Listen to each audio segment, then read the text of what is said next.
Hello friends, welcome to my channel Eco Tutor. ਪਿਛਲੀ video ਦੇ ਵਿੱਚ ਆਪਣੇ ਸੈਕੰਡ ਚੈਪਟਰ ਦੇ ਵਿੱਚ ਜੋ ਪੜ੍ਹਿਆ ਸੀਗਾ, ਆਪਾਂ ਨੇ ਇੰਟਰੋਡਿਊਸ ਕੀਤਾ ਸੀ ਚੈਪਟਰ ਦੇ ਵਿੱਚ ਕੀ ਪੜ੍ਹਾਂਗੇ ਆਪਾਂ ਤੇ ਇਨਫਰਾਸਟਰਕਚਰ ਕੀ ਹੁੰਦਾ ਗਾ। ਤੇ ਇਸ ਵੀਡੀਓ ਦੇ ਵਿੱਚ ਅਸੀਂ ਪੜ੍ਹਾਂਗੇ ਕਿ what is the economy infrastructure ਕੀ ਹੁੰਦੀ ਆ, ਇਕੋਨਮੀ। ਠੀਕ ਹੈ ਜੀ, ਇਹਦੇ ਵਿੱਚ ਇਹ ਡਿਸਕਸ ਕਰਾਂਗੇ। ਤਾਂ ਇਕੋਨਮੀ ਇਨਫਰਾਸਟਰਕਚਰ ਕੀ ਹੁੰਦੇ ਨੇ? ਉਹ ਪੂੰਜੀ ਦੇ ਸਟਾਕ ਹੁੰਦੇ ਨੇ ਜੋ ਕਿ ਉਤਪਾਦਨ ਪ੍ਰਣਾਲੀ ਨੂੰ ਕੀ ਕਰਦੇ ਨੇ, ਸੇਵਾਵਾਂ ਪ੍ਰਦਾਨ ਕਰਦੇ ਨੇ। ਡਾਇਰੈਕਟ ਰੂਪ ਦੇ ਵਿੱਚ, ਪ੍ਰਤੱਖ ਰੂਪ ਵਿੱਚ ਕੀ ਕਰਦੇ ਨੇ, ਸੇਵਾਵਾਂ ਨੂੰ ਪ੍ਰਦਾਨ ਕਰਦੇ ਨੇ। ਉਦਾਹਰਨ ਵਜੋਂ ਜੀ ਮੰਨ ਲਓ ਕਿ ਤੁਸੀਂ ਉਤਪਾਦਨ ਕਰ ਲਿਆ, ਠੀਕ ਹੈ, ਉਹਨੂੰ ਵੇਚਣ ਦੇ ਲਈ ਤੁਸੀਂ ਮਾਰਕੀਟ ਦੇ ਵਿੱਚ ਲੈ ਕੇ ਜਾਣਾ ਉਹਨੂੰ, ਤਾਂ ਤੁਸੀਂ ਕਿਵੇਂ ਲੈ ਕੇ ਜਾਓਗੇ? ਓਬਵੀਅਸਲੀ ਤੁਸੀਂ ਟਰਾਂਸਪੋਰਟ ਨਾਲ ਲੈ ਕੇ ਜਾਓਗੇ। ਠੀਕ ਹੈ ਜੀ, ਤਾਂ ਇਹ ਟਰਾਂਸਪੋਰਟ ਕੀ ਹੈ? ਇਹ ਆਰਥਿਕ ਯਾਨੀ ਇਕੋਨਮੀ ਇਨਫਰਾਸਟਰਕਚਰ ਹੈ। ਠੀਕ ਹੈ ਜੀ, ਇਸੇ ਤਰ੍ਹਾਂ ਹੋਰ ਵੀ ਉਦਾਹਰਨ ਦਿੱਤੇ ਨੇ, ਇਕੱਲੇ ਟਰਾਂਸਪੋਰਟ ਨਹੀਂ ਹੈਗੇ ਜੋ ਉਤਪਾਦਨ ਨੂੰ ਸੇਵਾਵਾਂ ਪ੍ਰਦਾਨ ਕਰਦੇ ਨੇ, ਹੋਰ ਵੀ ਨੇ, ਜਿਵੇਂ ਕਿ ਰੇਲਵੇ, ਸੜਕਾਂ, ਹਵਾਈ ਸੇਵਾਵਾਂ ਉਤਪਾਦਨ ਅਤੇ ਵਿਤਰਨ ਪ੍ਰਣਾਲੀ ਦੇ ਇੱਕ ਹਿੱਸੇ ਦੇ ਰੂਪ ਵਿੱਚ ਹੀ ਸੇਵਾਵਾਂ ਪ੍ਰਦਾਨ ਕਰਦੀਆਂ ਹਨ। ਇਹ ਕਿਹੜੀ ਨੇ? ਸੇਵਾਵਾਂ ਪ੍ਰਦਾਨ ਕਰਦੇ ਨੇ। ਠੀਕ ਹੈ ਜੀ, ਇਸੇ ਤਰ੍ਹਾਂ ਹੀ ਬੈਂਕਿੰਗ ਪ੍ਰਣਾਲੀ, ਹੁਣ ਜਿਹੜੀ ਬੈਂਕਿੰਗ ਪ੍ਰਣਾਲੀ ਹੈ ਨਾ, ਉਹ ਵਿੱਤ ਸੰਬੰਧੀ ਸੇਵਾਵਾਂ ਪ੍ਰਦਾਨ ਕਰਦੀ ਆ। ਮੁਦਰਾ ਬਾਜ਼ਾਰ ਹੋ ਗਈ ਜਾਂ ਪੂੰਜੀ ਬਾਜ਼ਾਰ ਹੋ ਗਿਆ, ਇਹ ਸਾਰੇ ਕੀ ਨੇ? ਸੇਵਾਵਾਂ ਪ੍ਰਦਾਨ ਕਰਦੇ ਨੇ। ਠੀਕ ਹੈ ਜੀ, ਉਦਯੋਗਾਂ ਅਤੇ ਖੇਤੀਬਾੜੀ ਨੂੰ ਵਿੱਤ ਪ੍ਰਦਾਨ ਕਰਦੀਆਂ ਹਨ। ਠੀਕ ਹੈ ਜੀ, ਕੌਣ ਵਿੱਤ ਪ੍ਰਦਾਨ ਕਰਦਾ? ਬੈਂਕਿੰਗ ਅਤੇ ਦੂਜੀਆਂ ਕਿਹੜੇ ਨੇ? ਮੁਦਰਾ ਅਤੇ ਵਿੱਤੀ ਬਾਜ਼ਾਰ। ਠੀਕ ਹੈ ਜੀ, ਮਹੱਤਵਪੂਰਨ ਆਰਥਿਕ ਸੰਰਚਨਾਵਾਂ ਹੇਠਲੀਆਂ। ਹੁਣ ਸਭ ਤੋਂ ਪਹਿਲਾਂ ਤਾਂ ਕੋਈ ਪੁੱਛ ਲੇ ਵਾਟ ਇਜ਼ ਇਕੋਨਮੀ ਇਨਫਰਾਸਟਰਕਚਰ, ਤਾਂ ਉਹ ਨੇ ਜੋ ਉਤਪਾਦਨ ਨੂੰ ਪ੍ਰਤੱਖ ਰੂਪ ਵਿੱਚ ਸੇਵਾਵਾਂ ਪ੍ਰਦਾਨ ਕਰਦੇ ਨੇ। ਤੇ ਇਹਦੀ ਐਗਜ਼ਾਮਪਲ ਦੇ ਵਿੱਚ ਤੁਸੀਂ ਆਹ 4 ਐਗਜ਼ਾਮਪਲ ਕੋਈ ਵੀ ਯਾਦ ਕਰ ਸਕਦੇ ਹੋ, ਚਾਹੇ ਚਾਰੋਂ ਯਾਦ ਕਰ ਸਕਦੇ ਹੋ। ਠੀਕ ਹੈ ਜੀ, ਕੀ ਨੇ?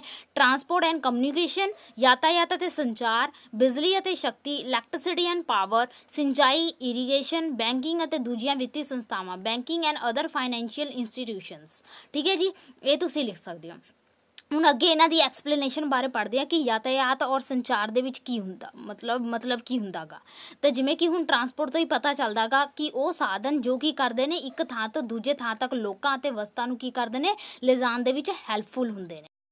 ਉਦਾਹਰਨ ਦੇ ਵਿੱਚ ਆਪਾਂ ਲਿਖ ਸਕਦੇ ਹਾਂ ਜਿਵੇਂ ਕਿ ਰੇਲਾਂ, ਸੜਕਾਂ, ਜਲ, ਹਵਾਈ ਯਾਤਾਯਾਤ ਨੂੰ ਸ਼ਾਮਿਲ ਕੀਤਾ ਜਾਂਦਾ ਗਾ। ਯਾਨੀ ਕਿ ਜਿਹੜੇ ਥਲ ਉੱਤੇ ਚੱਲਦੇ ਨੇ, ਥਲ ਮਤਲਬ ਜੋ ਜ਼ਮੀਨ ਉੱਤੇ ਚੱਲਦੇ ਨੇ ਉਹ ਵੀ, ਔਰ ਜਿਹੜੇ ਕਿ ਜਲ ਮਤਲਬ ਪਾਣੀ ਦੇ ਵਿੱਚ ਚੱਲਦੇ ਨੇ ਉਹ ਵੀ ਸ਼ਾਮਿਲ ਕੀਤੇ ਜਾਂਦੇ ਨੇ ਇਹਦੇ ਵਿੱਚ। ਠੀਕ ਹੈ ਜੀ, ਸੰਚਾਰ ਦੇ ਸਾਧਨ ਵਿੱਚ ਡਾਕ ਸੇਵਾਵਾਂ, ਤਾਰ, ਟੈਲੀਫੋਨ ਅਤੇ ਜਿਹੜੇ ਸੰਚਾਰ ਕਮਿਊਨੀਕੇਸ਼ਨ ਦੇ ਵਿੱਚ ਆਪਾਂ ਡਿਸਕਸ ਕੀਤੇ ਸੀਗੇ, ਉਹਦੇ ਵਿੱਚ ਕਿਹੜੀ ਐਗਜ਼ਾਮਪਲ ਨੇ? ਜੋ ਕਿ ਡਾਕ ਹੋ ਗਈਆਂ, ਡਾਕ ਸੇਵਾਵਾਂ ਹੋ ਗਈਆਂ, ਤਾਰ, ਟੈਲੀਫੋਨ, ਰੇਡੀਓ, ਠੀਕ ਹੈ, ਟੈਲੀਵਿਜ਼ਨ ਆਦਿ ਸਾਰੇ ਸ਼ਾਮਿਲ ਹੁੰਦੇ ਨੇ ਕਮਿਊਨੀਕੇਸ਼ਨ ਦੇ ਵਿੱਚ। ਠੀਕ ਹੈ ਜੀ, ਹੁਣ ਯਾਤਾਯਾਤ ਦੇ ਸਾਧਨ ਦਾ ਮਤਲਬ ਕੀ ਹੁੰਦਾ ਗਾ। ਠੀਕ ਹੈ ਜੀ, ਹੁਣ ਆਪਾਂ ਨੇ ਤਾਂ ਪੜ੍ਹ ਲਿਆ ਕਿ ਯਾਤਾਯਾਤ ਦੇ ਸਾਧਨ ਉਹ ਹੁੰਦੇ ਨੇ ਜੋ ਵਸਤੂਆਂ ਅਤੇ ਸੇਵਾਵਾਂ ਨੂੰ ਇੱਕ ਥਾਂ ਤੋਂ ਦੂਜੇ ਥਾਂ ਤੱਕ ਲਿਜਾਣ ਦੇ ਲਈ ਇੰਪੋਰਟੈਂਟ ਹੁੰਦੇ ਨੇ। ਹੁਣ ਆਪਾਂ ਕਿਵੇਂ ਮੰਨੀਏ ਕਿ ਕਿਹੜੇ ਸਾਧਨ ਠੀਕ ਹੋਣਗੇ? ਤਾਂ ਦੇਖੋ, ਉਹ ਸਾਧਨ ਮੁੱਖ ਰੂਪ ਦੇ ਵਿੱਚ ਅਗਰ ਕਹੀਏ ਤਾਂ ਜਿਹੜੇ ਦੇਸ਼ ਦੇ ਭਿੰਨ ਇਲਾਕੇ ਨੇ ਉਹਦੇ ਵਿੱਚ ਆਰਥਿਕ ਨਿਰਭਰਤਾ ਕਿਹੋ ਜਿਹੀ ਆ। ਜੇ ਆਰਥਿਕ ਨਿਰਭਰਤਾ ਹੈਗੀ ਆ ਉੱਥੇ, ਜ਼ਿਆਦਾ ਵਧੀਆ ਹੈਗੀ ਆ, ਤਾਂ ਉੱਥੇ ਕੀ ਹੋਊਗਾ? ਟਰਾਂਸਪੋਰਟ ਵੀ ਆਪਾਂ ਨੂੰ ਸਸਤੇ ਰੇਟ ਦੇ ਉੱਤੇ ਮਿਲ ਜਾਣਗੇ। ਠੀਕ ਹੈ ਜੀ, ਜੇਕਰ ਕਿਸੇ ਅਰਥਵਿਵਸਥਾ ਦੇ ਭਿੰਨ ਖੇਤਰ ਆਰਥਿਕ ਦ੍ਰਿਸ਼ਟੀ ਤੋਂ ਆਤਮ ਨਿਰਭਰ ਹਨ, ਜਿਹੜੇ ਸੈਲਫ ਇੰਡੀਪੈਂਡੈਂਟ ਨੇ, ਉਹ ਉੱਥੇ ਕੀ ਹੈ? ਜਿਵੇਂ ਕਿ ਮੰਨ ਲਓ ਸੈਲਫ ਇੰਡੀਪੈਂਡੈਂਟ, ਮੰਨ ਲਓ ਕੋਈ ਪਿੰਡ ਹੈ, ਠੀਕ ਹੈ ਜੀ, ਕੋਈ ਵੀ, ਠੀਕ ਹੈ, ਉੱਥੇ ਅਜਿਹੀ ਅਰਥਵਿਵਸਥਾ ਲਈ ਯਾਤਾਯਾਤ ਦੇ ਸਾਧਨ ਕਿਹੜੇ ਠੀਕ ਹੋਣਗੇ? ਉਹ ਸਾਧਨ ਠੀਕ ਹੋਣਗੇ ਕਿ ਥੋੜ੍ਹੀ ਜਿਹੀ ਦੂਰੀ ਦੇ ਲਈ ਯਾਤਾਯਾਤ ਦੇ ਸਾਧਨ ਕੀ ਮਿਲ ਜਾਣ? ਘੱਟ ਰੇਟ ਦੇ ਉੱਤੇ ਮਿਲ ਜਾਣ, ਯਾਨੀ ਸਸਤੇ ਪੈ ਜਾਣ, ਟਰਾਂਸਪੋਰਟ ਸਸਤਾ ਪੈ ਜਾਵੇ। ਠੀਕ ਹੈ ਜੀ, ਇਸ ਲਈ ਪਿੰਡਾਂ ਦੇ ਵਿੱਚ ਕੀ ਹੋਊਗੀ? ਬੈਲ ਗੱਡੀਆਂ ਮਿਲ ਜਾਣ ਆਸਾਨੀ ਨਾਲ। ਠੀਕ ਹੈ ਜੀ, ਔਰ ਸਸਤੇ ਮਿਲ ਜਾਣ। ਠੀਕ ਹੈ ਜੀ, ਊਂਠ, ਖੱਚਰ, ਦੇਸੀ ਪਹਿਲੇ ਜਿਹੜੇ ਸੀ ਨਾ ਐਨੀਮਲ ਨੂੰ ਟਰਾਂਸਪੋਰਟ ਦੀ ਤਰ੍ਹਾਂ ਵਰਤਿਆ ਜਾਂਦਾ ਸੀਗਾ ਪਿੰਡਾਂ ਦੇ ਵਿੱਚ। ਹੁਣ ਵੀ ਕਿਤੇ ਵਰਤੇ ਜਾਂਦੇ ਨੇ, ਪਰ ਪਿੰਡ ਦੇ ਵਿੱਚ ਵੀ ਹੁਣ ਕਾਫੀ ਕੀ ਹੋ ਗਿਆ? ਗਰੋਥ ਹੋ ਗਈ, ਵਿਕਾਸ ਹੋ ਗਿਆ। ਠੀਕ ਹੈ ਜੀ, ਇਸ ਕਰਕੇ ਕੀ ਹੈ, ਉੱਥੇ ਪਹਿਲਾਂ ਜਿੰਨੇ ਵੀ ਆਉਣ ਜਾਣ ਦਾ ਕੰਮ ਸੀਗਾ ਉਹ ਜਾਨਵਰਾਂ ਦੇ ਨਾਲ ਕੀਤਾ ਜਾਂਦਾ ਸੀਗਾ, ਉਹਨਾਂ ਨੂੰ ਟਰਾਂਸਪੋਰਟ ਦੇ ਤਰ੍ਹਾਂ ਯੂਜ਼ ਕੀਤਾ ਜਾਂਦਾ ਸੀਗਾ। ਠੀਕ ਹੈ, ਜੇ ਇਸੀ ਤਰ੍ਹਾਂ ਜੇ ਮੰਨ ਲਓ ਸ਼ਹਿਰਾਂ ਦੇ ਵਿੱਚ ਹੁਣ ਆ ਜਾਈਏ, ਤਾਂ ਸ਼ਹਿਰਾਂ ਦੇ ਵਿੱਚ ਤਾਂ ਆਪਾਂ ਨੂੰ ਇੱਕ ਥਾਂ ਤੋਂ ਬਹੁਤ ਲੰਬੀ ਯਾਤਰਾ, ਦੂਰ ਫਾਸਲਾ ਤੈਅ ਕਰਨਾ ਪੈਂਦਾ ਗਾ। ਤਾਂ ਉਹਦੇ ਲਈ ਕਿਹੜਾ ਸਾਧਨ ਬੈਟਰ ਹੋਊਗਾ? ਉਹਦੇ ਲਈ ਉਹ ਸਾਧਨ ਬੈਟਰ ਹੋਊਗਾ ਜੋ ਕਿ ਕੀ ਕਰੇ, ਜ਼ਿਆਦਾ ਡਿਸਟੈਂਸ ਤੈਅ ਕਰਨ ਲਈ ਸਸਤਾ ਪੈ ਜਾਵੇ। ਠੀਕ ਹੈ ਜੀ, ਹੁਣ ਉਹਦੇ ਵਿੱਚ ਕੀ ਆ ਜਾਣਗੇ? ਜ਼ਿਆਦਾ ਡਿਸਟੈਂਸ ਆਪਾਂ ਕਿਹਦੇ ਨਾਲ ਤੈਅ ਕਰ ਦਿੰਦੇ ਹਾਂ, ਔਰ ਸਸਤੇ ਦਾਮ ਉੱਤੇ ਰੇਲਵੇ ਦੁਆਰਾ, ਟਰੱਕ ਦੁਆਰਾ, ਬੱਸਾਂ, ਪਾਣੀ ਦੇ ਜਹਾਜ਼ਾਂ, ਹਵਾਈ ਜਹਾਜ਼ਾਂ, ਬੰਦਰਗਾਹ ਹੁੰਦੇ ਨੇ ਨਾ, ਉੱਥੇ ਕੀ ਹੁੰਦੇ ਨੇ? ਸਮੁੰਦਰੀ ਜਹਾਜ਼ਾਂ ਦੇ ਵਿੱਚ ਜੋ ਮਾਲ ਆਪਣਾ ਇੱਕ ਬੰਦਰਗਾਹ ਦੇ ਵਿੱਚ ਚੜ੍ਹਾ ਕੇ ਫਿਰ ਦੂਸਰੇ ਬੰਦਰਗਾਹ 'ਤੇ ਉਤਾਰ ਕੇ ਫਿਰ ਉਹ ਦੇਸ਼ ਦੇ ਵਿੱਚ ਭੇਜੇ ਜਾਂਦੇ। ਠੀਕ ਹੈ ਜੀ, ਐਵੇਂ ਕੀਤੇ ਜਾਂਦੇ ਸੀਗੇ। ਭਾਰਤ ਵਿੱਚ ਉਦਯੋਗੀਕਰਨ ਅਤੇ ਖੇਤੀ ਆਰਥਿਕ ਵਿਕਾਸ ਵਿੱਚ ਸਮਾਨਤਾ ਲਿਆਉਣ ਦੀ ਪ੍ਰਵਿਰਤੀ ਵਧਣ ਕਾਰਨ ਭਿੰਨ ਇਲਾਕਿਆਂ ਵਿੱਚ ਆਪਸੀ ਨਿਰਭਰਤਾ ਵੱਧ ਗਈ ਹੈ। ਹੁਣ ਕੀ ਹੈ, ਜਿਹੜੀ ਵਿਕਾਸ ਕੀਤੀ ਗਈ ਹੈ, ਯੋਜਨਾਵਾਂ ਬਣਾਈਆਂ ਗਈਆਂ ਤਾਂ ਜੋ ਵਿਕਾਸ ਕੀਤਾ ਜਾ ਸਕੇ। ਤਾਂ ਯੋਜਨਾਵਾਂ ਦੇ ਵਿਕਾਸ ਤਾਂ ਹੋਇਆ ਅਤੇ ਨਾਲ ਕੀ ਹੋਇਆ, ਵੱਡੇ ਕਾਰਖਾਨੇ ਆ ਗਏ, ਠੀਕ ਹੈ ਜੀ, ਵੱਡੀ ਇੰਡਸਟਰੀਜ਼ ਆ ਗਈਆਂ, ਠੀਕ ਹੈ ਜੀ। ਤਾਂ ਉਹਦੇ ਨਾਲ ਕੀ ਹੋਇਆ, ਹੁਣ ਕਾਫੀ ਦੂਰ ਤੱਕ ਕੀ ਕਹਿੰਦਾ ਮੰਗਵਾਉਣਾ ਪੈਂਦਾ ਸਮਾਨ ਨੂੰ, ਆਯਾਤ ਨਿਰਯਾਤ ਦੂਸਰੇ ਦੇਸ਼ਾਂ ਨਾਲ ਵੀ ਕਰਨ ਲੱਗੇ। ਪਹਿਲਾਂ ਆਪਾਂ ਸਟੇਟ ਦੇ ਵਿੱਚ ਕਰਦੇ ਸੀ, ਹੁਣ ਆਪਾਂ ਦੂਸਰੇ ਕੰਟਰੀ ਦੇ ਨਾਲ ਵੀ ਕਰਨ ਲੱਗੇ।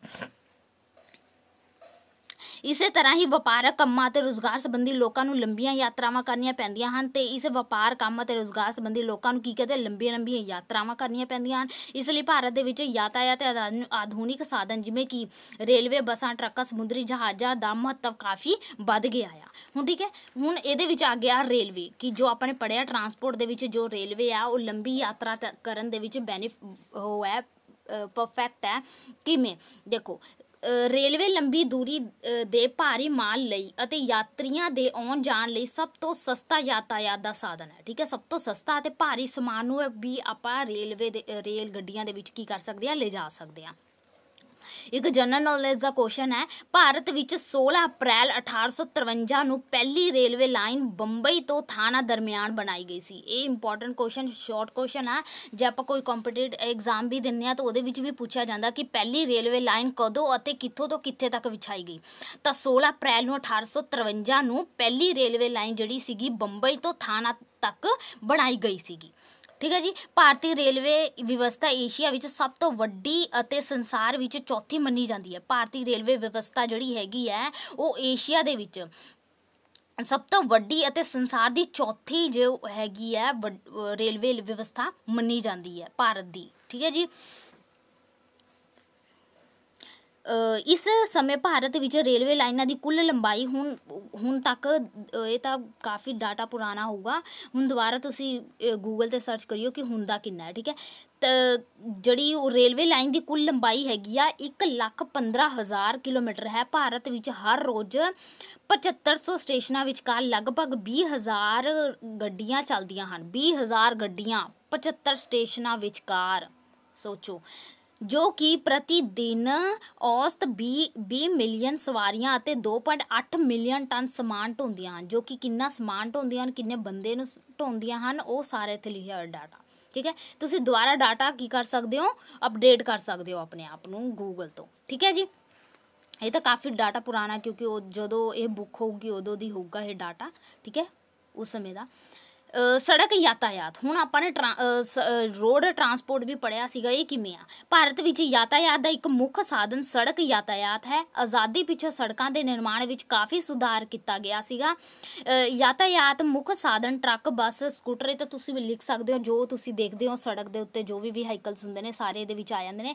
ਭਾਰਤ ਵਿੱਚ ਕਈ ਪ੍ਰਕਾਰ ਦੀਆਂ ਸੜਕਾਂ ਜਿਵੇਂ ਕਿ ਰਾਸ਼ਟਰੀ ਸੜਕਾਂ, ਪ੍ਰਾਂਤੀ ਸੜਕਾਂ, ਪ੍ਰਾਂਤ ਮਤਲਬ ਸਟੇਟ ਸੜਕਾਂ, ਠੀਕ ਹੈ ਜੀ, ਜ਼ਿਲ੍ਹਾ ਸੜਕਾਂ, ਪੇਂਡੂ ਸੜਕਾਂ ਅਤੇ ਸੀਮਾ ਸੜਕਾਂ ਹਨ। ਸਵਾਰੀ ਯਾਤਾਯਾਤ ਲਈ ਭਿੰਨ ਰਾਜਾਂ ਦੇ ਸੜਕ ਪਰਿਵਹਨ ਨਿਗਮਾਂ ਦਾ ਵਿਸ਼ੇਸ਼ ਯੋਗਦਾਨ ਹੈ। ਉਹਨਾਂ ਨੇ ਯਾਤਰੀ ਪਰਿਵਹਨ ਨੂੰ ਸੁਵਿਧਾਜਨਕ ਅਤੇ ਆਰਾਮਦਾਇਕ ਬਣਾਉਣ ਦੇ ਲਈ ਵਧੀਆ ਬੱਸ ਡਿਪੂਆਂ, ਬੱਸ ਅੱਡਿਆਂ ਅਤੇ ਯਾਤਰੀ ਵਿਕਾਸ ਲਈ ਕਾਫੀ ਧਨ ਖਰਚ ਕੀਤਾ ਹੈ। ਇਸ ਤਰ੍ਹਾਂ ਇੱਥੇ ਲਿਖਿਆ ਹੋਇਆ ਕਿ ਸੜਕਾਂ ਦਾ ਵਿਕਾਸ ਕਿਵੇਂ ਕੀਤਾ ਗਿਆ ਪਹਿਲਾਂ ਨਾਲੋਂ, ਅਤੇ ਕਿੱਥੇ ਮਤਲਬ ਕਿਸ ਤਰ੍ਹਾਂ ਇੰਪਰੂਵਮੈਂਟ ਕੀਤੀ ਗਈ, ਠੀਕ ਹੈ ਜੀ। ਇਹ 'ਚੋਂ ਵੈਸੇ ਕੁਝ ਸਮਝਾਉਣ ਵਾਲਾ ਨਹੀਂ ਹੈਗਾ, ਸਾਰਾ ਕੁਝ ਪੜ੍ਹਨ ਵਾਲਾ ਆ, ਤੁਹਾਡੀ ਜਨਰਲ ਨੌਲੇਜ ਦੇ ਉੱਤੇ ਡਿਪੈਂਡ ਕਰਦਾ ਹੈ ਸਾਰਾ। ਫਿਰ ਵੀ ਆਪਾਂ ਫਟਾਫਟ ਪੜ੍ਹ ਦਿੰਦੇ ਹਾਂ, ਠੀਕ ਹੈ ਜੀ। ਤਾਂ ਜੋ ਇਹਦੇ ਵਿੱਚ ਕੋਈ ਆ ਜਾਵੇ ਵਰਡ ਤੁਹਾਨੂੰ ਨਾ ਪਤਾ ਚੱਲੇ ਤਾਂ ਮੈਂ ਤੁਹਾਨੂੰ ਉਹ ਦੱਸ ਸਕਾਂ, ਠੀਕ ਹੈ ਜੀ। ਜਲ ਯਾਤਾਯਾਤ, ਵਾਟਰ ਟਰਾਂਸਪੋਰਟ ਕਿਵੇਂ। ਭਾਰਤ ਦਾ ਤੀਜਾ ਮਹੱਤਵਪੂਰਨ ਸਾਧਨ ਜਿਹੜਾ ਹੈਗਾ ਗਾ ਟਰਾਂਸਪੋਰਟ ਦਾ, ਉਹ ਕੀ ਹੈ, ਜਲ ਯਾਤਾਯਾਤ ਆ, ਠੀਕ ਹੈ ਜੀ। ਵਿਕਾਸਸ਼ੀਲ ਦੇਸ਼ਾਂ ਵਿੱਚ ਭਾਰਤੀ ਜਹਾਜ਼ਰਾਨੀ ਦਾ ਪਹਿਲਾ ਸਥਾਨ ਹੈ। ਜਿਹੜੇ ਵਿਕਾਸਸ਼ੀਲ ਦੇਸ਼ ਨੇ ਉਹਦੇ ਵਿੱਚ ਭਾਰਤੀ ਜਹਾਜ਼ਰਾਨੀ ਦਾ ਕਿਹੜਾ ਸਥਾਨ ਆ, ਪਹਿਲਾ ਸਥਾਨ ਆ ਵਿਕਾਸਸ਼ੀਲ ਦੇਸ਼ਾਂ ਦੇ ਵਿੱਚ, ਠੀਕ ਹੈ ਜੀ। ਏਸ਼ੀਆ ਦੇ ਵਿੱਚ ਦੂਸਰਾ ਆ ਅਤੇ ਸੰਸਾਰ ਵਿੱਚ 16ਵਾਂ ਸਥਾਨ ਹੈ। विकास रानी दा। ठीक है जी। जल यातायात नूं 3 हिस्सिਆਂ ਵਿੱਚ ਵੰਡਿਆ ਗਿਆ ਹੈ। आंतरिक जल यातायात, तटी जल यातायात, समुद्री जल यातायात, अंतरराष्ट्रीय जल यातायात। ठीक है जी। ਭਾਰਤੀ ਵਿੱਚ जल यातायात कई ਬੰਦਰਗਾਹਾਂ ਜਿਵੇਂ ਕਿ ਮੁੰਬਈ, ਕੋਲਕਾਤਾ, ਇਹ ਸਾਰੇ ਦੱਸੇ ਨੇ ਬੰਦਰਗਾਹ ਕਿੱਥੇ ਕਿੱਥੇ ਨੇ ਭਾਰਤ ਦੇ ਵਿੱਚ। ਠੀਕ ਹੈ ਜੀ। ਕਿੱਥੇ ਨੇ? ਬੰਬਈ, ਕਲਕੱਤਾ, ਹਲਦੀਆ, ਚੇਨਈ, ਬੰਗਲੌਰ, ਵਿਸ਼ਾਖਾਪਟਨਮ ਆਦਿ ਰਾਹੀਂ ਕੀਤਾ ਜਾਂਦਾ ਹੈ। ਭਾਰਤ ਵਿੱਚ ਸਮੁਦਾਇਕ ਯਾਤਾयात ਲਈ ਸਰਵਜਨਕ ਖੇਤਰ ਦੀਆਂ 2 ਵੱਡੀਆਂ ਕੰਪਨੀਆਂ ਭਾਰਤੀ ਸਪਿੰਗ ਨਿਗਮ ਅਤੇ ਮੁੰਗਲਡਾਈਨ ਹਨ। ਇਸ ਤੋਂ ਇਲਾਵਾ ਨਿੱਜੀ ਖੇਤਰ ਵਿੱਚ ਵੀ ਕਈ ਕੰਪਨੀਆਂ ਹਨ। ਇਹ ਸਾਰੇ ਦੱਸੇ ਨੇ ਕਿੱਥੇ ਕਿੱਥੇ ਕੰਪਨੀਆਂ ਨੇ ਸਮੁੰਦਰੀ ਯਾਤਾयात ਦੀਆਂ। ਠੀਕ ਹੈ ਜੀ। ਹਵਾਈ ਯਾਤਾयात, ਏਅਰ ਟਰਾਂਸਪੋਰਟ ਯਾਤਾयात ਦਾ ਸਭ ਤੋਂ ज़्यादा तेज़ ਅਤੇ ਮਹਿੰਗਾ ਸਾਧਨ ਹਵਾਈ, ਇਹ ਬਹੁਤ ਹੀ ਮਹਿੰਗਾ ਹੁੰਦਾ ਗਾ। ਠੀਕ ਹੈ ਜੀ। ਔਰ ਕੀ ਹੁੰਦਾ ਗਾ? ਇਹ ਬਹੁਤ ਹੀ ਜ਼ਿਆਦਾ ਦੂਰੀ ਡਿਸਟੈਂਸ, ਮਤਲਬ ਇੱਕ ਕੰਟਰੀ ਤੋਂ ਦੂਸਰੀ ਕੰਟਰੀ ਜੋ ਕਿ ਕਾਫੀ ਦੂਰ ਹੈ ਉੱਥੋਂ ਤੱਕ ਦਾ ਫਾਸਲਾ ਤੈਅ ਕਰਨ ਦੇ ਵਿੱਚ ਜਿਹੜਾ ਹਵਾਈ ਟਰਾਂਸਪੋਰਟ ਹੈ ਇਹ ਹੈਲਪਫੁਲ ਹੁੰਦਾ ਗਾ। ਭਾਰਤ ਵਿੱਚ ਹਵਾਈ ਯਾਤਾयात ਲਈ ਸਰਵਜਨਕ ਖੇਤਰ ਦੀਆਂ 3 ਕੰਪਨੀਆਂ ਨੇ। ਇਹਦੇ ਮਤਲਬ ਕਿੰਨੀਆਂ ਕੰਪਨੀਆਂ ਨੇ? 3 ਕੰਪਨੀਆਂ ਨੇ ਹਵਾਈ ਯਾਤਾयात ਦੀਆਂ। Indian airlines corporation, air Indian international ਅਤੇ ਵਾਯੂ ਦੂਤ ਹਨ। ਇਹ 3 ਨੇ। ਠੀਕ ਹੈ ਜੀ। 27 ਫਰਵਰੀ 2011 ਨੂੰ ਇੰਡੀਅਨ ਏਅਰਲਾਈਨਸ ਸਰਕਾਰੀ ਤੌਰ 'ਤੇ ਏਅਰ ਇੰਡੀਆ ਨਾਲ ਇੱਕ ਹੋ ਗਿਆ। 1 ਅਪ੍ਰੈਲ 1997 ਤੋਂ ਵਾਯੂ ਦੂਤ ਦੀਆਂ ਉਡਾਨ ਪ੍ਰਕਿਰਿਆਵਾਂ ਇੰਡੀਅਨ ਏਅਰਲਾਈਨਸ ਨੂੰ ਸੌਂਪ ਦਿੱਤੀਆਂ ਗਈਆਂ ਸੀ, ਜੋ ਕਿ ਬਾਅਦ ਵਿੱਚ ਏਅਰ ਇੰਡੀਆ ਨਾਲ ਇੱਕ ਹੋ ਗਈਆਂ ਸੀਗੀਆਂ। ਕੀ ਕੀਤਾ ਸੀ? 1 ਅਪ੍ਰੈਲ 1997 ਨੂੰ ਕੀ ਕੀਤਾ ਸੀਗਾ? ਵਾਯੂ ਦੂਤ ਦੀਆਂ ਜਿੰਨੀਆਂ ਵੀ ਉਡਾਨ ਪ੍ਰਕਿਰਿਆਵਾਂ ਸੀ ਉਹ ਕਿਹਨੂੰ ਸੌਂਪ ਦਿੱਤੀਆਂ ਗਈਆਂ ਸੀ? ਇੰਡੀਅਨ ਏਅਰਲਾਈਨਸ ਨੂੰ। ਠੀਕ ਹੈ ਜੀ। ਜੋ ਕਿ ਫਿਰ ਬਾਅਦ ਵਿੱਚ ਕੀ ਕੀਤਾ? ਏਅਰ ਇੰਡੀਆ ਲਾਈਨਸ ਜਿਹੜਾ ਇੰਡੀਅਨ ਏਅਰਲਾਈਨਸ ਹੈ ਉਹ ਕੀ ਹੋ ਗਿਆ? ਇੱਕ ਹੋ ਗਿਆ।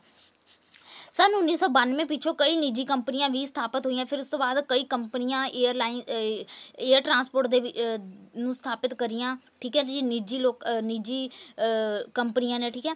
ਭਾਰਤ ਵਿੱਚ 17 ਅੰਤਰਰਾਸ਼ਟਰੀ ਹਵਾਈ ਅੱਡੇ ਜਿਨ੍ਹਾਂ ਦਾ ਸੰਚਾਲਨ ਅੰਤਰਰਾਸ਼ਟਰੀ ਹਵਾਈ ਅੱਡਾ ਪ੍ਰਾਧਿਕਰਨ ਰਾਹੀਂ ਕੀਤਾ ਜਾਂਦਾ ਹੈ। ਠੀਕ ਹੈ ਜੀ। ਜਿਨ੍ਹਾਂ ਦਾ ਮਤਲਬ ਕੰਟਰੋਲ ਕਿਹਦੇ ਦੁਆਰਾ ਕੀਤਾ ਜਾਂਦਾ ਗਾ? ਅੰਤਰਰਾਸ਼ਟਰੀ ਹਵਾਈ ਅੱਡਾ ਪ੍ਰਤੀਨਿਧ ਕਰਦਾ ਗਾ।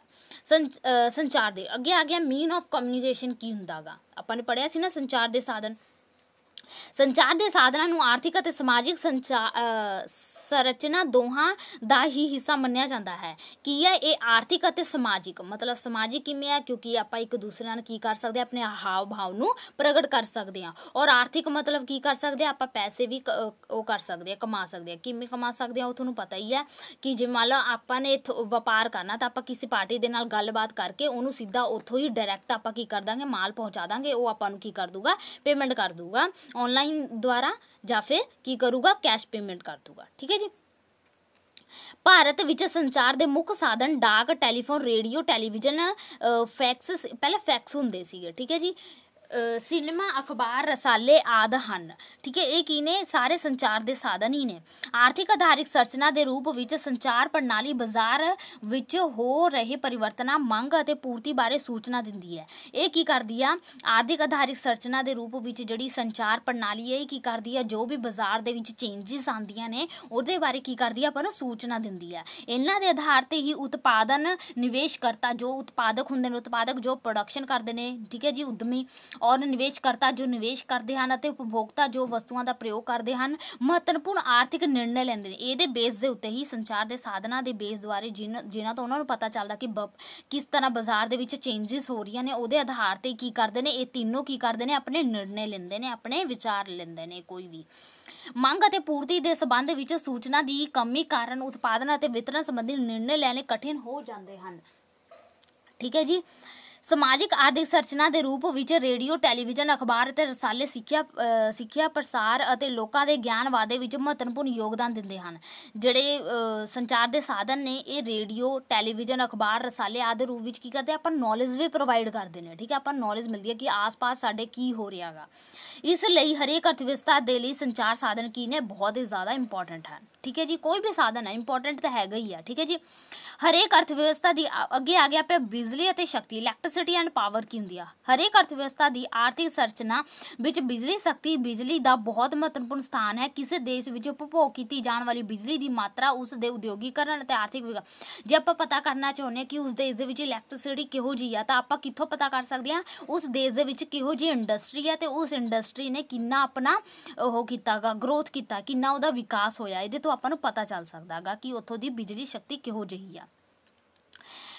ਆਜ਼ਾਦੀ ਤੋਂ ਬਾਅਦ ਭਾਰਤ ਵਿੱਚ ਪ੍ਰਤੀ ਵਿਅਕਤੀ ਬਿਜਲੀ ਦਾ ਉਪਭੋਗ ਬਹੁਤ ਘੱਟ ਸੀ। ਆਜ਼ਾਦੀ ਤੋਂ ਪਹਿਲਾਂ ਤਾਂ ਬਹੁਤ ਘੱਟ ਸੀ ਬਿਜਲੀ ਦਾ, ਕਿਉਂਕਿ ਉਸ ਸਮੇਂ ਕੀ ਸੀਗੀਆਂ, ਬੜੇ ਇੰਡਸਟਰੀ ਨਹੀਂ ਸੀਗੀਆਂ ਜੋ ਬਿਜਲੀ ਨਾਲ ਚੱਲ ਸਕਣ। ਪਹਿਲਾਂ ਆਪਾਂ ਹੱਥਾਂ ਨਾਲ ਕੰਮ ਕਰਦੇ ਸੀ, ਹੁਣ ਕੀ ਹੋ ਗਿਆ, ਮਸ਼ੀਨੀ ਯੁੱਗ ਹੋ ਗਿਆ। ਠੀਕ ਹੈ ਜੀ।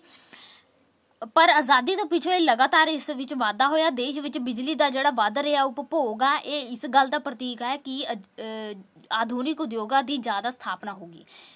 ਹੁਣ ਬਿਜਲੀ ਦਾ ਜ਼ਿਆਦਾ ਉਪਭੋਗ ਕੀ ਦਰਸਾਉਂਦਾ ਹੈ, ਕੀ ਦੱਸਦਾ ਹੈ ਸਾਨੂੰ ਕਿ ਹੁਣ ਜਿਹੜੇ ਉਦਯੋਗ ਨੇ ਉਹ ਜ਼ਿਆਦਾ ਲੱਗ ਚੁੱਕੇ ਨੇ ਅਤੇ ਲੋਕਾਂ ਨੇ ਜਿਹੜੇ ਹੈਗੇ ਨੇ ਉਹ ਇਲੈਕਟ੍ਰਿਸਿਟੀ 'ਤੇ ਡਿਪੈਂਡ ਹੋਣ ਲੱਗ ਪਏ। ਠੀਕ ਹੈ। ਹੁਣ ਇਲੈਕਟ੍ਰਿਸਿਟੀ ਚੱਲ ਜਾਵੇ, ਹਾਏ ਪੂਰੇ ਘਰ ਦੇ ਵਿੱਚ ਕੀ ਪੈ ਜਾਂਦਾ, ਰੌਲਾ ਪੈ ਜਾਂਦਾ, ਹਾਏ ਬਿਜਲੀ ਕਦੋਂ ਆਊਗਾ, ਸਾਡਾ ਕੰਮ ਠਹਿਰ ਗਿਆ, ਕੰਮ ਠਹਿਰ ਗਿਆ, ਹੈ ਨਾ। ਹੁਣ ਜਿਹੜੀ ਬਿਜਲੀ ਹੈਗੀ ਇਹ ਜ਼ਰੂਰੀ ਨਹੀਂ ਹੈਗੀ ਕਿ ਆਪਾਂ ਨੂੰ ਪਾਣੀ ਨਾਲ ਹੀ ਪ੍ਰਾਪਤ ਹੋਵੇ। ਆਪਾਂ ਨੇ ਪਾਣੀ ਤੱਕ ਸੁਣਿਆ ਹੋਊਗਾ, ਸ਼ਾਇਦ ਕਿਸੇ ਨੇ ਹੋਰ ਵੀ ਸੁਣਿਆ ਹੋਵੇ ਕਿ ਕਿਸੇ ਨਾਲ ਬਿਜਲੀ ਬਣਾਈ ਜਾਂਦੀ ਹੋਵੇ। ਠੀਕ ਹੈ ਜੀ। ਤੁਸੀਂ ਸੁਣਿਆ ਹੋਊਗਾ ਪੌਣ ਚੱਕੀਆਂ ਲੱਗੀਆਂ ਹੁੰਦੀਆਂ, ਤੁਸੀਂ ਦੇਖਿਆ ਵੀ ਹੋਊਗਾ, ਕਦੇ ਘੁੰਮਣ ਗਏ ਹੋਵੋਗੇ ਤਾਂ ਤੁਸੀਂ ਉਹ ਪੌਣ ਚੱਕੀਆਂ ਦੇਖੀਆਂ ਹੋਣਗੀਆਂ ਜਿਹਦੇ 3 ਫਲੈਗ ਹੁੰਦੇ ਨੇ, ਖੜੇ ਹੁੰਦੇ ਨੇ, 3 ਫਲੈਗ ਹੁੰਦੇ ਨੇ। ਜਦੋਂ ਹਵਾ ਚੱਲਦੀ ਹੈ ਨਾ ਤਾਂ ਇਹ ਘੁੰਮਦੇ ਨੇ। ਠੀਕ ਹੈ ਜੀ। ਤਾਂ ਉਹ ਕੀ ਕਰਦੇ ਨੇ, ਇਲੈਕਟ੍ਰਿਸਿਟੀ ਜਨਰੇਟ ਕਰਦੇ ਨੇ। ਠੀਕ ਹੈ। ਇਸ ਲਈ ਇਹਨੂੰ ਕੀ ਕਿਹਾ ਜਾਂਦਾ ਹੈਗਾ, ਜਿਹੜੀ ਹਵਾ ਨਾਲ ਬਿਜਲੀ ਪੈਦਾ ਕੀਤੀ ਜਾਂਦੀ ਹੈ। ਠੀਕ ਹੈ ਜੀ।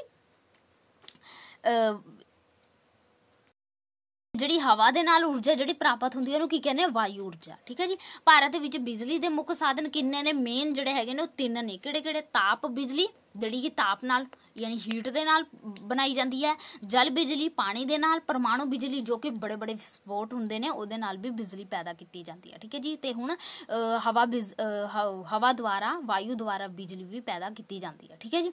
ਸੂਰਜ ਦੁਆਰਾ ਵੀ, ਸੂਰਜ ਊਰਜਾ। ਠੀਕ ਹੈ। ਸੌਰ ਊਰਜਾ ਜਿਹਨੂੰ ਆਪਾਂ ਕਹਿੰਦੇ ਹਾਂ। ਤਾਪ ਬਿਜਲੀ, ਇਹ ਬਿਜਲੀ ਤਾਪ ਬਿਜਲੀ ਸਟੇਸ਼ਨਾਂ ਵਿੱਚ ਕੋਇਲੇ ਤੋਂ ਪੈਦਾ ਕੀਤੀ ਜਾਂਦੀ ਹੈ। ਜਿਹੜੀ ਬਿਜਲੀ ਕੋਇਲੇ ਤੋਂ ਪੈਦਾ ਕੀਤੀ ਜਾਂਦੀ ਹੈ ਉਹਨੂੰ ਤਾਪ ਬਿਜਲੀ ਕਹਿੰਦੇ ਨੇ। ਅਤੇ ਜਿਹੜਾ ਭਾਰਤ ਵਿੱਚ ਇਸ ਤਰ੍ਹਾਂ ਦੀ ਜਿਹੜੀ ਬਿਜਲੀ ਹੈ ਉਹ ਬਹੁਤ ਹੀ ਜ਼ਿਆਦਾ ਪੈਦਾ ਕੀਤੀ ਜਾਂਦੀ ਆ। ਜਲ ਬਿਜਲੀ ਜਿਹੜੀ ਕਿ ਪਾਣੀ ਨਾਲ ਪੈਦਾ ਕੀਤੀ ਜਾਂਦੀ ਹੈ। ਤੁਸੀਂ ਸਾਇੰਸ ਦੇ ਵਿੱਚ ਪੜ੍ਹਿਆ ਹੋਊਗਾ, ਭਾਖੜਾ ਡੈਮ ਦਾ ਨਾਮ ਸੁਣਿਆ ਹੋਊਗਾ। ਉਹਦੇ ਵਿੱਚ ਕਿਵੇਂ ਪਾਣੀ ਬਿਜਲੀ ਬਣਾਈ ਜਾਂਦੀ ਹੈ, ਇਹ ਤੁਸੀਂ ਉਹਦੀ ਉਹ ਵੀ ਦੇਖਿਆ ਹੋਊਗਾ, ਪ੍ਰੈਕਟੀਕਲ ਵੀ ਤੁਹਾਨੂੰ ਸਮਝਾਇਆ ਹੋਊਗਾ ਕਿਵੇਂ ਬਣਦੀ ਹੈ। ਇਹ ਕੀ ਕਰਦੇ ਨੇ ਕਿ ਬੜੇ ਬੜੇ ਡੈਮ ਬਣਾਏ ਜਾਂਦੇ ਨੇ, ਉਹਦੇ ਵਿੱਚ ਕੀ ਕੀਤੇ ਜਾਂਦੇ ਨੇ, ਪਾਣੀ ਨੂੰ ਇਕੱਠਾ ਕਰਕੇ ਇੱਕਦਮ ਹੀ ਪ੍ਰੈਸ਼ਰ ਦੇ ਨਾਲ ਉਹਨਾਂ ਨੂੰ ਛੱਡਿਆ ਅਤੇ ਨੀਚੇ ਕੀ ਲੱਗੀਆਂ ਹੁੰਦੀਆਂ ਨੇ, ਕੰਬਾਈਨਸ ਹੁੰਦੀਆਂ ਨੇ, ਟਰਬਾਈਨਸ ਲੱਗੀਆਂ ਹੁੰਦੀਆਂ ਨੇ ਜੋ ਕੀ ਕਰਦੀਆਂ ਨੇ, ਐ ਤੇਜ਼ ਪੰਖੜੀਆਂ ਉਹਦੀਆਂ ਚੱਲਦੀਆਂ ਨੇ ਅਤੇ ਉਹਦੇ 'ਤੇ ਪਾਣੀ ਗਿਰਾਇਆ ਜਾਂਦਾ ਤਾਂ ਉਹ ਇੱਕ ਊਰਜਾ ਪੈਦਾ ਹੁੰਦੀ ਹੈ। ਫਿਰ ਉਹ ਊਰਜਾ ਨੂੰ ਕੀ ਕਰ ਲੈਂਦੇ, ਸਟੋਰ ਕਰ ਲੈਂਦੇ ਹੁੰਦੇ ਨੇ। ਠੀਕ ਹੈ ਜੀ। ਉਸ ਤਰ੍ਹਾਂ ਬਿਜਲੀ ਪੈਦਾ ਕੀਤੀ ਜਾਂਦੀ ਹੈ। ਭਾਰਤ ਦੇ ਵਿੱਚ ਬਹੁਮੁਖੀ ਨਦੀਆਂ, ਇਹ ਜਿਹੜੀਆਂ ਵੀ ਨਦੀਆਂ ਦਾ ਪਾਣੀ ਹੁੰਦਾ ਗਾ ਇਹਨੂੰ ਰੋਕ ਕੇ ਇਕੱਠਾ ਸਟੋਰ ਕਰਕੇ ਫਿਰ ਉੱਪਰ ਤੋਂ ਇੱਕਦਮ ਤੇਜ਼ੀ ਨਾਲ ਇਹਨਾਂ ਨੂੰ ਛੱਡਿਆ ਜਾਂਦਾ ਗਾ। ਠੀਕ ਹੈ ਜੀ। ਪਰਮਾਣੂ ਬਿਜਲੀ, ਨਿਊਕਲੀਅਰ ਪਾਵਰ ਕੀ ਹੁੰਦਾ? ਭਾਰਤ ਵਿੱਚ ਸੰਸਾਰ ਦੇ ਉਹਨਾਂ ਥੋੜ੍ਹੇ ਜਿੰਨੇ ਦੇਸ਼ਾਂ ਵਿੱਚੋਂ ਹੈ ਜੋ ਪਰਮਾਣੂ ਸ਼ਕਤੀ ਦੇ ਉਤਪਾਦਨ ਦੀ ਸ਼ਕਤੀ ਰੱਖਦੇ ਹਨ। ਇਹ ਪਰਮਾਣੂ ਸ਼ਕਤੀ ਜਿਹੜੇ ਬਹੁਤ ਹੀ ਉਹ ਦੇਸ਼ ਨੇ ਜਿਹੜੇ ਕਿ ਇਹਨਾਂ ਦੁਆਰਾ ਬਿਜਲੀ ਨੂੰ ਪੈਦਾ ਕਰਨ ਦੀ ਕੀ ਕਰਦੇ ਨੇ, ਸ਼ਕਤੀ ਰੱਖਦੇ ਨੇ। ਭਾਰਤ ਵਿੱਚ ਪਰਮਾਣੂ ਸ਼ਕਤੀ ਨੂੰ ਪੈਦਾ ਕਰਨ ਲਈ ਕਾਫੀ ਮਾਤਰਾ ਵਿੱਚ ਖਣਿਜ ਮਿਲਦੇ ਹਨ। ਜਿਹੜੇ ਪਰਮਾਣੂ ਸ਼ਕਤੀ ਨੂੰ ਪੈਦਾ ਕਰਦੇ ਆ ਤਾਂ ਕੀ ਮਿਲਦੇ ਨੇ, ਖਣਿਜ ਮਿਲਦੇ ਨੇ, ਕਿਉਂਕਿ ਕੀ ਹੁੰਦੀ ਆ, ਵਿਸਫੋਟ ਹੁੰਦਾ ਗਾ। ਠੀਕ ਹੈ ਜੀ। ਮਤਲਬ ਬਲਾਸਟ ਹੁੰਦਾ ਗਾ ਤਾਂ ਕੀ ਹੁੰਦੀ ਆ, ਜਿਹੜੇ ਨੀਚੇ ਦੱਬੇ ਹੁੰਦੀਆਂ ਨੇ ਖਣਿਜ ਪਦਾਰਥ ਉਹ ਨਿਕਲ ਜਾਂਦੇ ਨੇ ਜਾਂ ਫਿਰ ਉਹਨਾਂ ਦਾ ਰਸਤਾ ਕਲੀਅਰ ਹੋ ਜਾਂਦਾ, ਮਿੱਟੀ ਉਹਨਾਂ ਦੀ ਪਰਤ ਤੋਂ ਹਟ ਜਾਂਦੀ ਹੈ ਅਤੇ ਉਹਨਾਂ ਨੂੰ ਆਸਾਨੀ ਨਾਲ ਪਤਾ ਲੱਗ ਜਾਂਦਾ ਗਾ। ਫਿਰ ਉਹ ਕੀ ਕਰਦੇ ਨੇ, ਕੱਢ ਸਕਦੇ ਆਪਾਂ। ਠੀਕ ਹੈ ਜੀ। ਤਾਂ ਖਣਿਜ ਪਦਾਰਥ ਵੀ ਮਿਲਦੇ ਹੁੰਦੇ ਨੇ ਪਰਮਾਣੂ ਬਿਜਲੀ ਦੁਆਰਾ। ਪਰੰਤੂ ਫਿਰ ਵੀ ਪਰਮਾਣੂ ਬਿਜਲੀ ਦਾ ਉਤਪਾਦਨ ਬਹੁਤ ਘੱਟ ਮਾਤਰਾ, ਪਰ ਇਹਦਾ ਬਹੁਤ ਹੀ ਘੱਟ ਮਾਤਰਾ ਦੇ ਵਿੱਚ ਕੀਤਾ ਜਾਂਦਾ ਕਿਉਂਕਿ ਕੀ ਹੁੰਦਾ ਗਾ, ਬਹੁਤ ਹੀ ਜ਼ਿਆਦਾ ਖਤਰਨਾਕ ਹੁੰਦਾ ਗਾ। ਯੋਜਨਾ ਕਾਲ ਵਿੱਚ ਪੇਂਡੂ ਬਿਜਲੀਕਰਨ ਦੀ ਪ੍ਰਵਿਰਤੀ ਵਿੱਚ ਕਾਫੀ ਵਾਧਾ ਹੋਇਆ। ਹੁਣ ਕੀ ਆ, ਯੋਜਨਾਵਾਂ ਬਣਾਈਆਂ ਗਈਆਂ ਸੀ, ਉਸ ਤੋਂ ਬਾਅਦ ਬਿਜਲੀਕਰਨ ਮਤਲਬ ਪਿੰਡਾਂ ਦੇ ਵਿੱਚ ਜੋ ਬਿਜਲੀ ਦਾ ਉਹ ਸੀਗਾ ਪ੍ਰਵਾਹ ਸੀਗਾ ਉਹ ਕੀ ਹੋ ਗਿਆ, ਵੱਧ ਗਿਆ ਆ।